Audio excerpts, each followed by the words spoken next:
Hey YouTube world, what's going on? Mark here from TST Industries, back in the garage with yet another installation video. And in today's video, I will be guiding you through the installation process of the Womet-Tech EVOS frame sliders on this beautiful 3rd generation 2021 Yamaha MT-09. Now it's important to note, this frame slider kit is being shown on an SP model MT-09. It will fit the base model. I'm showing on the SP model because that's the outlier, and I know a lot of people always have questions, will this fit the SP? So this is a 2-point frame slider system. It will mount on the main engine bolt on the front of the bike, connecting it to the frame, as well as replacing this bracket on the rear and connecting to those 3 points. It's a pretty straightforward and simple installation process. You will need a torque wrench, basic socket set, and basic hex key or Allen key set, and maybe a ratchet. But other than that, it's pretty straightforward, hassle-free installation. Without further ado, let's go ahead and jump right in. So to begin, we're going to do a quick unboxing. I'm not going to break this down any more than it needs to be. However, it is important to note that these are side specific and the parts are different. So to begin, we do have these 2 larger brackets, and they are different in size and shape. The straighter one will be on the left side of the bike. The one that has a harsher cut into it will be on the right side, the side that we will be working on to start this installation process. Then we have the pucks. Luckily, these frame slider pucks are not side specific. They're not side specific. They both look exactly the same, and they mount on the back side of the pucks. The bolts will insert through the back side of the bracket as well. They are countersunk, they will sit flush. We have 2 pucks. Moving on from there, we do have 2 new brackets that will be replacing both of the rear engine mount brackets that secure the engine to the frame. The larger one will sit on the left side of the bike. The smaller one will sit on the right side of the bike. And if you put them next to each other, you will see that they line up perfectly. Then we have some spacers. The 2 smallest ones, which is this smaller tapered one and this 3-step one that's a little bit larger. These will be for the right side of the bike. The smaller one will insert on the front bolt. This larger one will insert on one of the back bolts. And then the 2 larger spacers that remain will be used on the left side of the bike.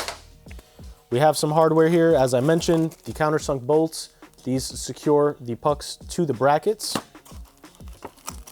You have 2 bolts of the equal size wrapped together.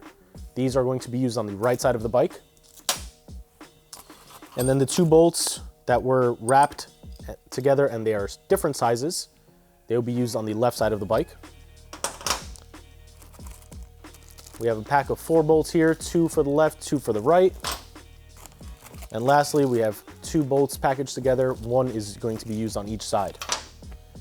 Other than that, we got some stickers, and that is it. This box is empty. We can actually begin the installation process. However, before I dive in, it is important to note, we have this bike standing completely vertical, centered off on the lift here. If we did not have a lift, we would have it on a rear stand. Do not perform this installation with the bike on its kickstand. Once you remove one of the engine bolts, there is potential that your engine can droop. There is potential with it like this, if I were to remove all the bolts, or if I just take my time.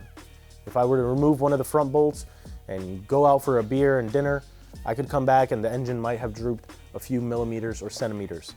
That is crucial in the installation process of these frame sliders. You do not want to cross thread, you do not want to force bolts in. So when you're doing this installation, make sure the bike is vertical, not on a kickstand, and please make sure you're only removing 1 bolt at a time as you do this installation. If you're gonna remove the front one, do that one first, replace it, and then you can work on the rear bracket system. I think I'm done talking. Let's get to wrenching. To begin this installation process, I will be starting on the right side of the bike, and we will begin by using a hex key or Allen key, a 6mm one, and removing this rear facing bracket. Now it's important to note that these are all tightened from the manufacturer, torqued down, and some of them may even have Loctite. So please keep that in mind as you're removing some of these components. As you're removing these components, some of them may feel tighter than others, and when you're reinserting the new hardware, some of the components may feel harder than others. It's normal, don't be alarmed. Now we're gonna switch to our socket. This is a 14mm socket. We're gonna put that on our tool and break this main engine bolt loose. And that's going to remove this bracket, freeing it from the frame and the motor. And we can push this aside. None of this hardware will be reused. So we can toss that to the side. Now we're going to grab our new bracket, which is the smaller one. As you can see, I superimpose it over and everything lines up perfectly as intended. If this was on the kickstand, it'd be a different story. We're going to grab 2 of these smaller bolts that were in that package of the 4. Those would be the exterior ones. And then in the package that had 2 bolts that were split, we're going to use the larger M10 bolt in the center. This is only for the frame to the bracket to the motor. The frame slider bracket will actually mount to this bracket. So let's go ahead one by one. And again, we're gonna superimpose this over. We're gonna start, let me actually use this instead. We're going to start using a hand tool and gently, slowly and carefully inserting the bolts. We're not going to bottom anything out, and we're not going to torque anything down just yet. This is just to get the bracket in place and make sure that everything fits as it should. For one of the larger bolts, you will need to switch to an 8mm hex key or Allen key. Keep that in mind.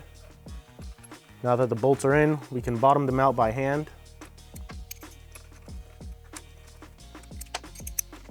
All right, now we do need to torque these down. So we're gonna grab our torque wrench. And these smaller bolts will be tightened down to 25 Newton meters. The larger one in the center will be tightened down to 45.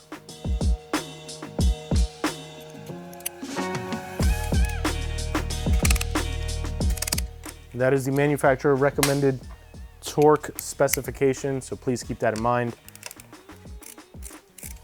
And again, this center one, the M10 bolt, this will be tightened down to 45 Newton meters. So right now, I haven't readjusted my torque wrench. I'm simply trying to insert this bolt until I feel it bottom out, and then I will readjust. All right, now we're gonna go to 45 Newton meters. That one is all tightened down, good to go. We can push our tool aside. Now, we will take the 2 countersunk bolts that were included in the pack of 4, and we will grab our bracket and the frame slider puck.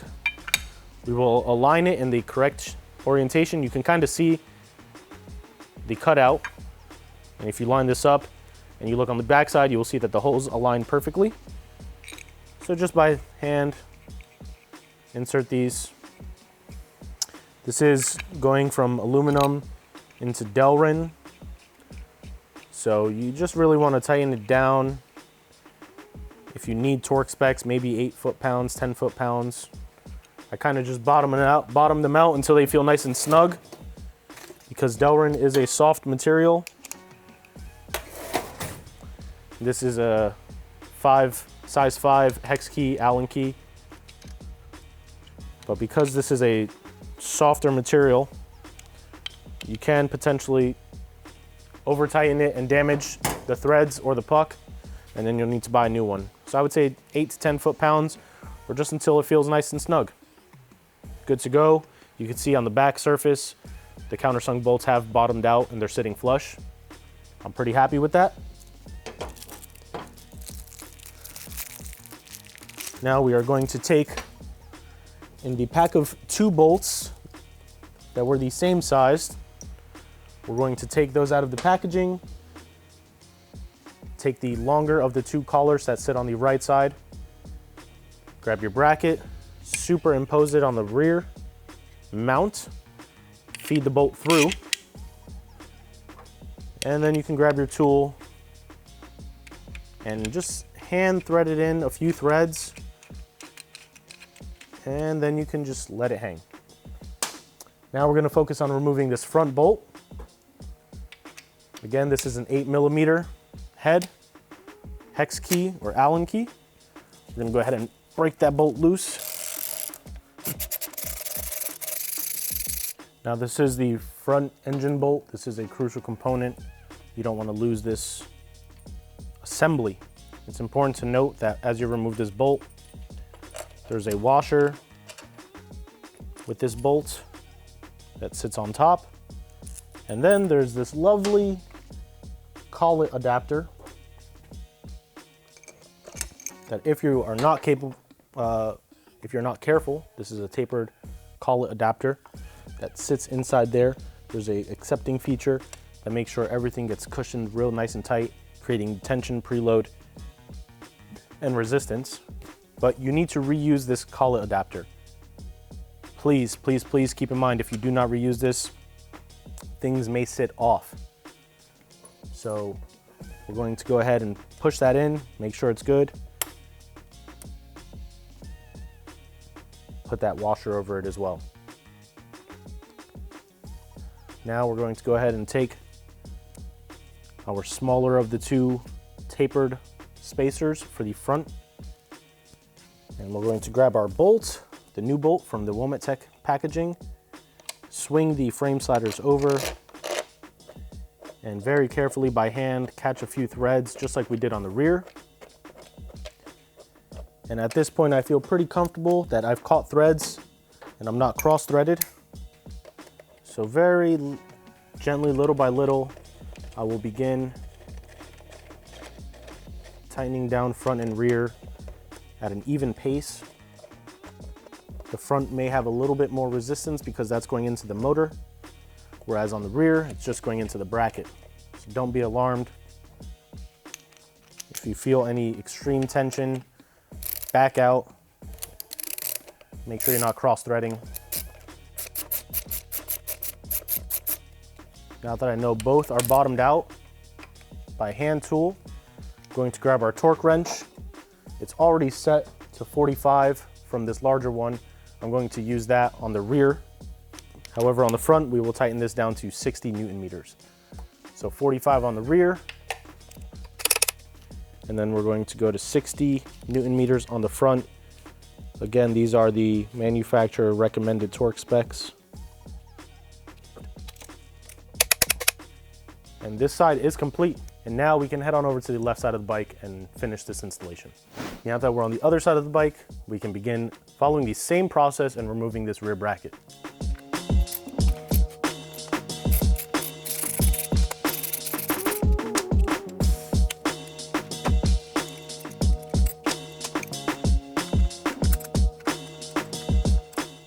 Push all that hardware and the bracket to the side, and we can go ahead and grab the included Womet-Tech one.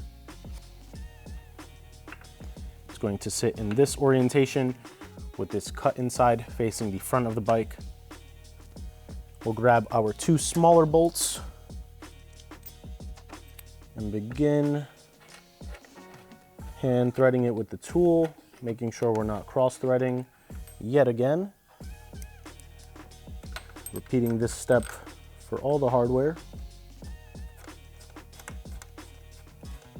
Leaving it loose gives it some wiggle room so we can make adjustments if needed. And now the main engine one. Again, do everything by hand. I cannot stress that enough.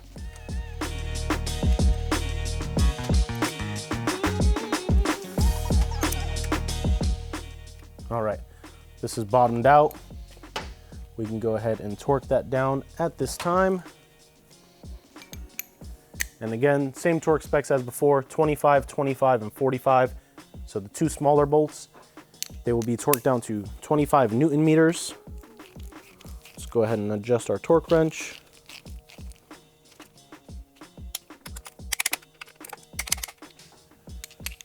The larger one, we're gonna torque down to 45 Newton meters.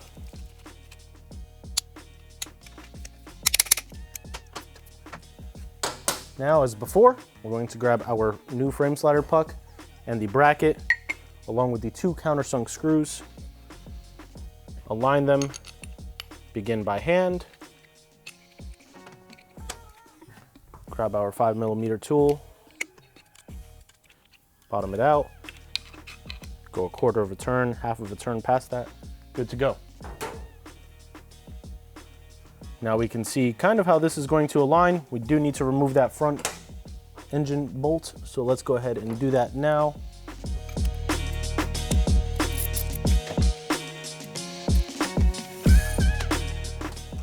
Let's go ahead and grab the Womet-Tech bolt along with the spacer that is not tapered. Feed the bolt through. We're using the OEM washer.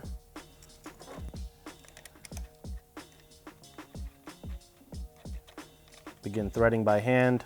Once you get a few threads in, you feel confident, rest this down, grab the other bolt. At this point, this is the shorter bolt and the longer tapered spacer. Follow the same steps. Get a few threads in by hand or with your hand tool. Try and bottom out. Perfect, and now we can go ahead and torque these down. The rear will be torqued down to 45 Newton meters, same as the lower rear bracket bolt. Perfect, and the front will be torqued down to 60 Newton meters. Perfect, and this installation is now complete. So as you can see, these Womet-Tech EVOS frame sliders provide ample crash protection in the event of a letdown or a crash. Obviously, every crash is different. This is meant to minimize the risk that your bike will be severely damaged, and hopefully you can pick it up and ride home or ride into the pits if you're on the track. This is a pretty straightforward installation process. If you want to check these out or any other products we may have available for the 2021 MT-09 or any other bike you may have, check us out. Link is in the description, tstindustries.com. Be sure to hit that subscribe button if you haven't already and turn that notification bell on. If you have any questions, comments, concerns, want to say hello, drop a comment down below. And be sure to stop by our social media pages, Facebook, Instagram, Twitter, all username TST Industries. This is Mark from TST Industries. Catch you guys next time.